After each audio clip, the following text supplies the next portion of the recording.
Hey guys, AC here, back with another review. Today, it's a Gucci Guilty Absolute, released in 2017 last year. In fact, if you had watched my video on top releases of 2017, this was number 2. Gucci Guilty Absolute, guys, is a misnomer. It doesn't belong to the Guilty line.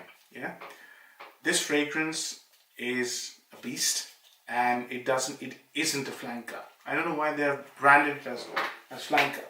A little bit about Gucci, guys. I've got about 286 bottles, 287 I suppose.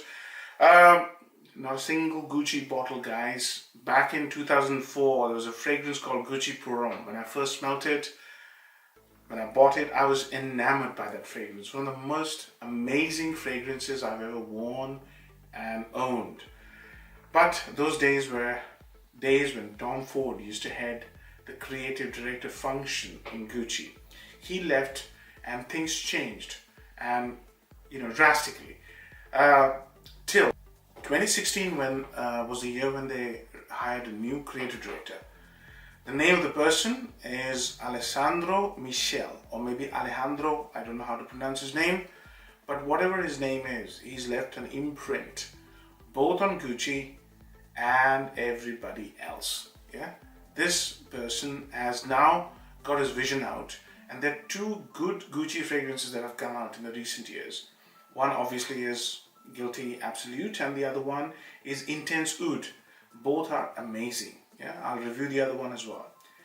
Well, let's talk about Gucci Guilty Absolute. The perfumer is one of my favorite perfumers, Alberto Moreas. One of the best works of Alberto Moreas is Acqua di Gio Profumo. I've reviewed it in full. Have a look. It's a fine fragrance. This one, the same.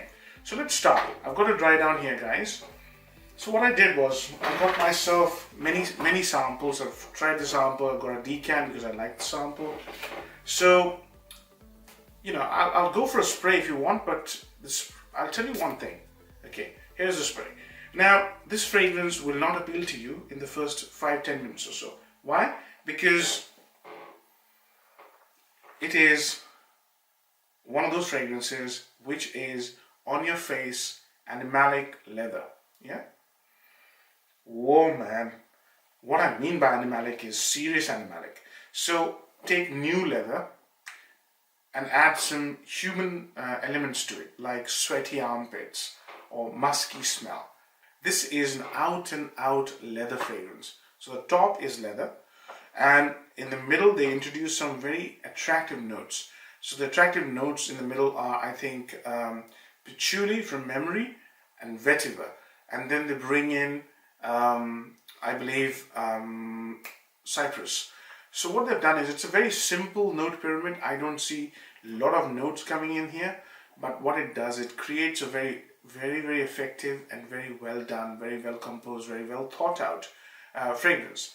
So how it starts: bold leather, absolute on your face, nothing pretty about it, and lot of funky leather. That's what you get when you start. And this is what stunned me. When I first smelled Absolute, I was absolutely stunned, because this is not a 2017 fragrance. This is a 1970s peak of manly fragrances fragrance, man. This is the stuff that people crave for. Tell me something. How many blue scents can you wear? How many sweet scents can you wear? You can't, right? It gets really boring. And then something like this hits your nose and you think, my God. I thought they had stopped doing this stuff in the designer game. So I'm not really hesitant in calling this a niche quality fragrance, because niche doesn't mean expensive. Niche means creative. This is creative. This is different. And it takes a lot of balls to be different.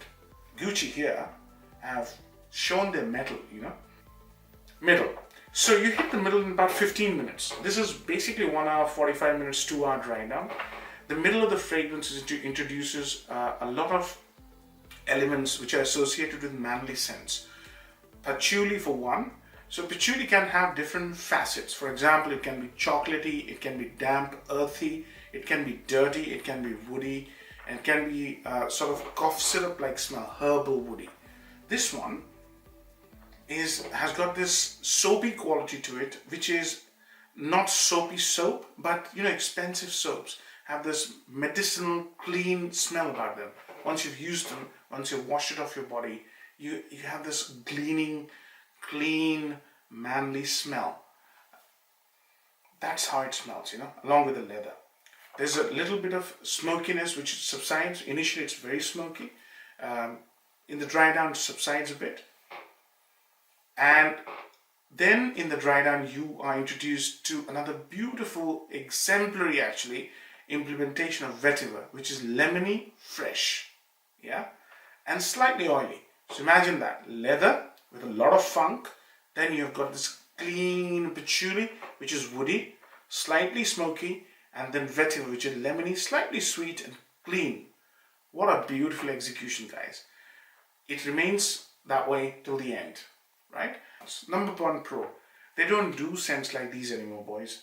So if you're really wanting to smell something which is different and modern, try this. That's the biggest pro. It's a creative, well executed fragrance. Second pro, I initially was testing it through these Gucci samples. Now these were not lasting on my skin, and I was testing them in late summer and autumn. They were not lasting on my skin. 4 hours, 5 hours is all I was getting. Then I got this decant probably before Christmas, and I tried it. I've done about 3 wears, as you can see. It doesn't take a lot.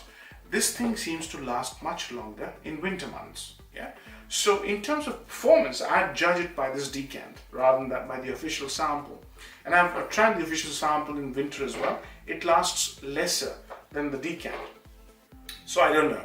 It could be Gucci giving out diluted samples. I don't know. But this is an authentic, from an authentic source, and this seems to last about 12 hours on my skin. Don't put it on your clothes, it'll last for at least weeks. So, longevity is tremendous, sillage is fantastic, and so is projection. Put it on your shirt and you'll see everybody will smell you. Now, I'm wearing this to work. I don't want people to smell this particular fragrance at work. But if you intend to wear this in the evening time, in winter, which you should, because this is an evening scent, I think, you will have no problems getting noticed. Whether or not you get a compliment is another matter, right? Because these sort of fragrances won't get you compliments. They're statement makers. Most of the people will not even like it because it smells so different and it's very funky, animalic. They're not people-pleasing fragrances. So you might not get a compliment, but that's a downside. We'll come to that later. So 2 pros. Number 3 pro is going to be that the value, value for money is pretty high because these are not very expensive. You can get this for less than £50 for 90 ml.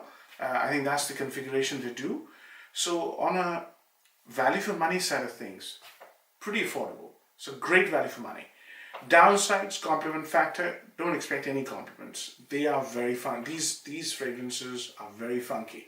They will not get you compliments. In fact, most people who haven't smelled anything other than sweet designer mainstream fragrances will get put off. So there's a word of caution there for you. Okay? Second, I think con or downside is lack of versatility. I can't see this being worn to office or to friends, a house party or something like that. No. This is when you want to make a statement. Is it a statement maker or when you want to wear something for yourself? Plus, you won't be able to wear this in the warmer months. Autumn is fine.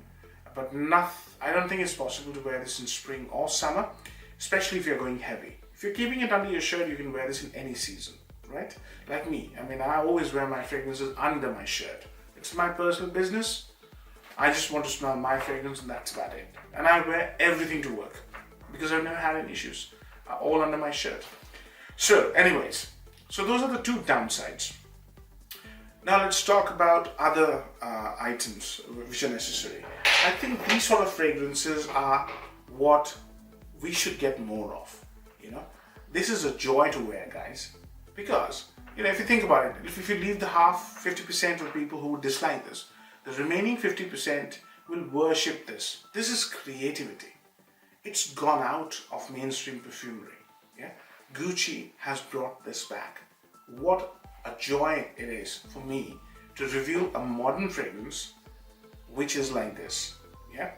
So I hope you enjoyed the review, guys. I think based on what I have judged, I'd give it an 8 out of 10, in spite of it being not suitable for 50% of the people who smell this. They'll not like it.